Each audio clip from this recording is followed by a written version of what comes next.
किशोरी लाल जी के बेटे राघव की शादी की बात जगह जगह चल रही थी, लेकिन किशोरी लाल जी को कोई लड़की पसंद ही नहीं आती थी। और उसकी एक ही वजह थी, किशोरी लाल जी का लालची होना। उनको लड़की वालों से मोटा दहेज चाहिए था और इसी चक्कर में एक दिन वो एक बहुत पैसे वाले के घर अपने बेटे का रिश्ता लेकर पहुंचे। उस आदमी का नाम था ओम प्रकाश। देखिए किशोरी लाल जी, मेरी एक ही बेटी है और मेरी सारी संपत्ति जायदाद सब कुछ मेरी बेटी नैना का ही है। पापा, नाम से लगता है बहुत खूबसूरत होगी। कितना अच्छा नाम है ना, नैना। ओ, वैसे बात तो सही है आपकी। अब इतना पैसा है, जमीन जायदाद है, इकलौती बेटी, आप भी क्या करेंगे? सब कुछ उसे ही देंगे ना। बिल्कुल ठीक पहचाना आपने। बस बेटी की शादी और सारी जायदाद उसके नाम।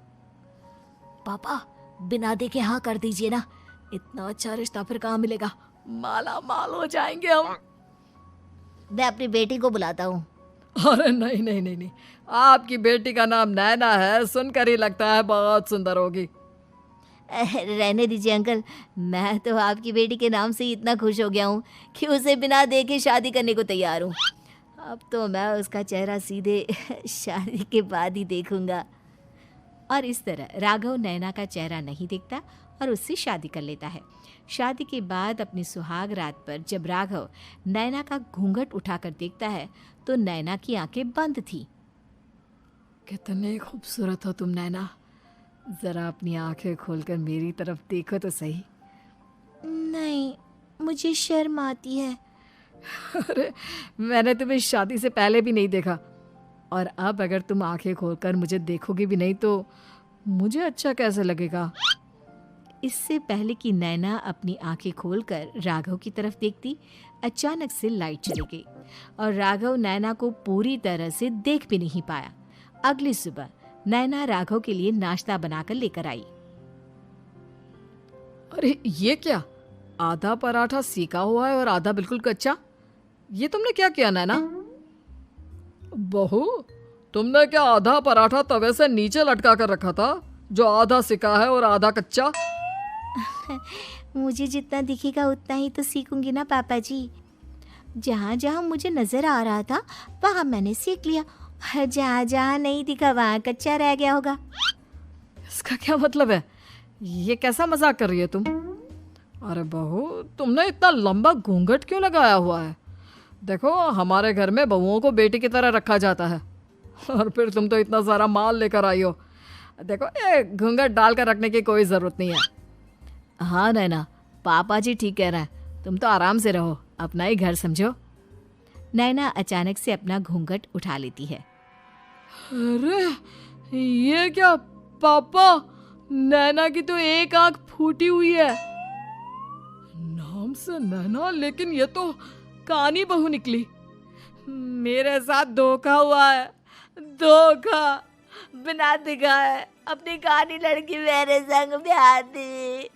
मुझे कहानी भी नहीं चाहिए। मुझे अभी ओम प्रकाश जी से बात करनी पड़ेगी। आखिर उन्होंने मेरे साथ ऐसा किया क्यों? अरे, आप लोगों ने ही तो पापा से कहा था कि आप लोग शादी से पहले मुझे देखना नहीं चाहते। अब मेरे पापा पर क्यों इल्जाम लगा रहे हैं? अरे लेकिन उन्हें बताना तो चाहिए था ना कि तुम कहानी हो, एक आंख से तुम्हें दिखाई नहीं देता। किशोरी लाल और राघव नाराज होकर ओम प्रकाश को अपने घर बुलाते हैं। पापा जी, ये आपने क्या किया? शादी से पहले बताया क्यों नहीं कि नैना की आंखों में परेशानी है? अरे, आप ही ने तो लड़की देखने से मना कर दिया था। अरे लेकिन आप बता तो सकते थे। आपको तो हमारी बेटी की प्रॉपर्टी चाहिए थी, वो भी पूरी की पूरी। अब क्या हुआ अगर उसे आधा दिखाई देता है? प्रॉपर्टी तो आपको पूरी मिल गई ना। अरे ये क्या बात हुई? मेरी शादी प्रॉपर्टी से नहीं, आपकी बेटी से हुई है। अब ये तो पहले सोचना चाहिए था, तब तो मेरी प्रॉपर्टी देखकर तुम्हारी जुबान लप लपा रही थी। लेकिन मैं कानी लड़की को अपनी बीवी बनाकर नहीं रख सकता। पापा, कुछ करिए ना आप। हाँ, करता हूँ। देखिए ओम प्रकाश जी, आप हमारे साथ ऐसा नहीं कर सकते। और तुम देखो, अगर तुमने मेरी बेटी से शादी तोड़ी ना तो जो भी प्रॉपर्टी मैंने तुम्हें दी है वो तो पूरी की पूरी वापस ले ही लूँगा और आधी प्रॉपर्टी तुम्हारी भी लूँगा। अरे मेरी आधी प्रॉपर्टी भला क्यों लेंगे आप? इसलिए क्योंकि मेरी बेटी को आधा नजर आता है और उसकी नज़र अभी तक तुम्हारी आधी जायदाद पर ही पड़ी है। अब तुम उसे घर से निकालोगे तो कुछ तो लेकर जाएगी ना। और अगर हम आपकी बेटी को अपने घर की बहू बनाकर रखे तो? तो तुम्हारी पूरी प्रॉपर्टी तुम्हारी ही रहेगी और जो मैंने तुम्हें दिया है ना उसमें से बस मैं आधा लेकर जाऊंगा। अरे लेकिन अब आप अपनी दी हुई प्रॉपर्टी में से आधी वापस क्यों लेकर जाएंगे? अगर मैं आपकी बेटी को अपनी पत्नी बनाकर रखने को तैयार हूं तो? इसलिए ताकि भविष्य में अगर तुम मेरी बेटी को धोखा दो तो उसके पास कुछ तो रहे जो पति का हो। वैसे मेरे पास तो बहुत कुछ है लेकिन अपने पति की कोई निशानी तो उसके पास होनी चाहिए ना। अब अगर तुमने मेरी बेटी को कानी कहा तो तुम्हें प्रॉपर्टी भी कानी ही मिलेगी, पूरी नहीं। जमाए राजा। किशोरी लाल और राघव समझ चुके थे कि वो बुरी तरह फंस चुके हैं और अब उनके पास वहां से निकलने का कोई चारा नहीं है। अब समझ में आया ना, लालच बुरी बला होती है। एक तो तुम्हें प्रॉपर्टी मिली, ऊपर से बीवी मिली, उसमें तुम्हें नखरे भी दिखाने हैं। आए बड़े, चुपचाप बैठो दोनों। कुछ दिनों के बाद नैना राघव की कार लेकर बाजार घूमने निकलती है और जब कार लेकर वापस आती है, ये क्या? एक तरफ से मेरी गाड़ी पूरी खराब हो चुकी है। लगता है तुमने मेरी गाड़ी को किसी दूसरी गाड़ी के साथ एक्सीडेंट किया है। अरे अरे कितना बड़ा नुकसान कर दिया तुमने बहू। वो क्या है ना पापा जी, मुझे एक आंख से दिखाई नहीं दे रहा था, सामने से गाड़ी आ रही थी। मुझे तो सिर्फ आधा ही दिखाई दिया और वो गाड़ी मेरी कार से रगड़ते हुए निकल गई। अब मैं क्या करूं बताओ? आप इसे ठीक कराने के पैसे कौन देगा? तुम्हारे पापा। तुमने मुझसे इस तरह से बात की? अभी रुको। नैना राघव की शिकायत ओम प्रकाश को कर देती है। देखो राघव, अब जो मेरी आधी प्रॉपर्टी तुम्हारे पास थी ना उसमें से आधी और मैं लेकर जाऊंगा क्योंकि तुमने मेरी बेटी को डांटा। अरे नहीं नहीं पापा जी, गलती हो गई, माफ कर दो।